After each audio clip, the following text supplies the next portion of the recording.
да се отвореше афера.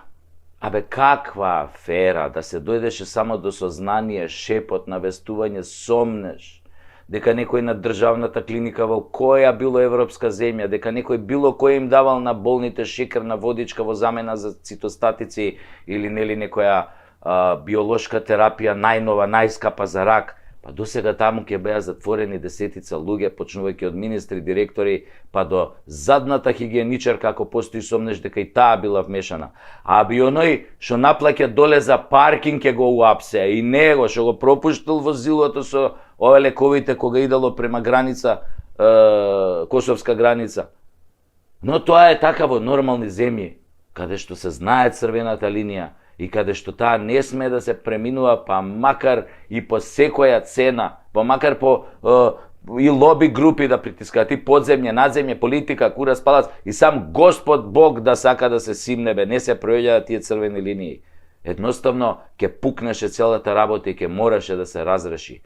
Во оваа релативизирана северна козоебина на тачина, али секој криминал и загуба на човечки животи трае 3 дена и после, нели, нормално се формира комисија. Горат луѓе, комисија, никој не е крив. Гинат луѓе, нели, заради неисправни автобуси, комисија, никој не е крив. Пак горат луѓе, нели, во, не знам, разни варианти горат луѓе, пак комисија и пак никој не е крив. Нема веќе ни луд јебос буњенок. Сега е убио хатом и не хатом онај кој се прави луд, избуњенок и нормалнок и невинок. Додуша работи само онаа предавничка на историска комисија од комисија. Таа си ја работи работата здраво, таа историската комисија, да.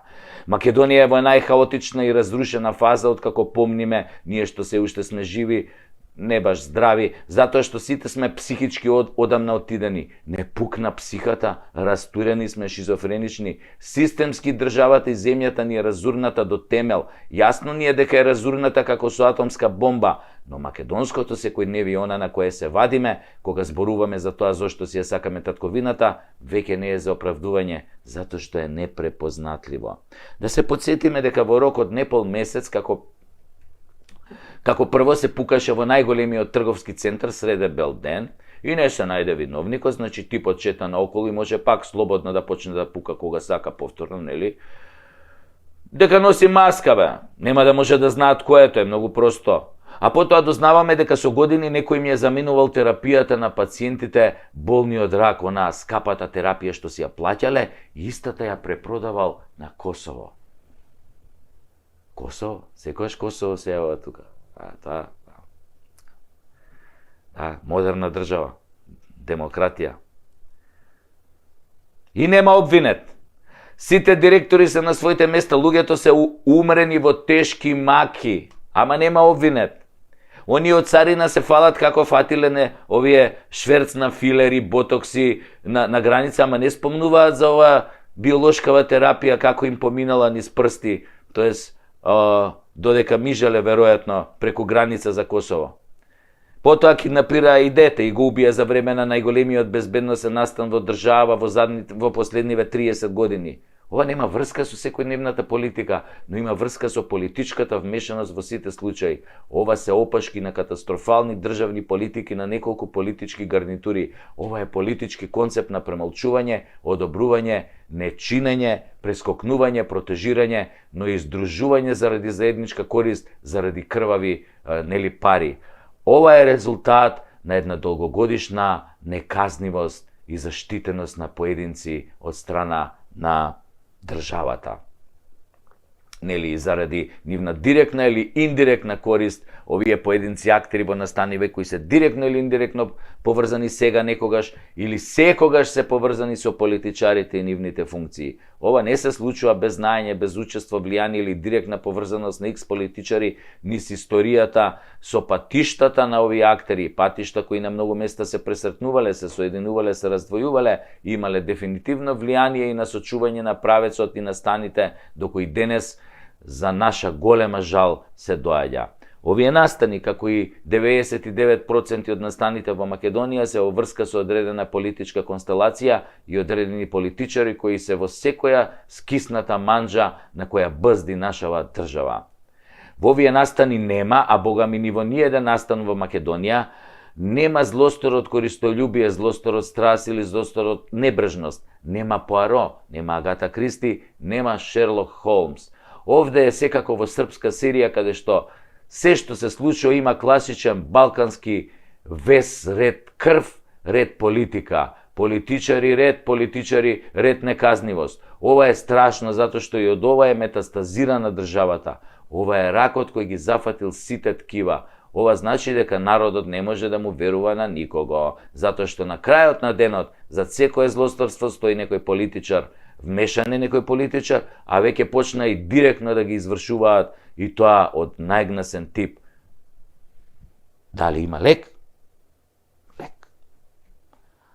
Ако и него не го прешврцувале во Косово, може и да има. Дали има лек за ракот ако ви го заменат лекот со шекерна водичка? Тогаш нема. Значи и Менгеле бил политичар. Бил член на Национал-социјалистичката партија на Хитлер. Може и не треба да се надеваме на лек. Барем не од позиција на тастатура. Тастатурата е под метастаза дефинитивно. Готово е, бе. Готово е. Собирајте си ги парталите и auf Wiedersehen.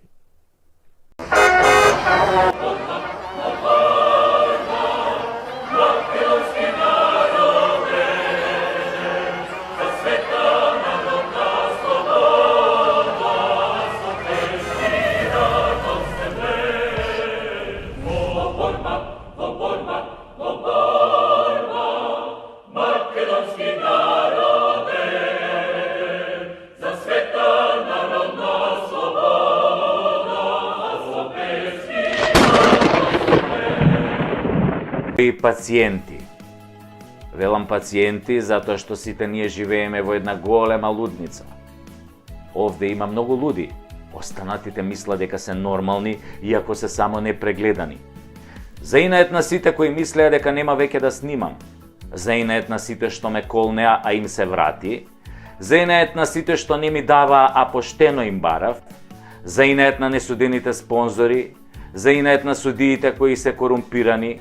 Джандарите кои се неспособни, заинает на глумците кои ќутат и уметниците кои се дел од режимот, творат благодарение на режимот, заинает на непријателите кои ми се прават пријатели и пријателите кои делуваат како непријатели, заинает на сите и заинает на секого, еве ме пак со третата сезона на Прекутасевски шоу. Јас не сум пиреј, иако сум чист македонец. Јас не сум патриот, иако држам патриотски говори. Јас не сум професионалец, зашто немам хонорар. Јас не работам за партии, зашто не сум партиски. Јас сум Сашо Тасевски, а не партиски. А ова е Прекутасевски шоу и за жал не е веќе само шоу, туку е нешто многу посериозно. Почнуваме.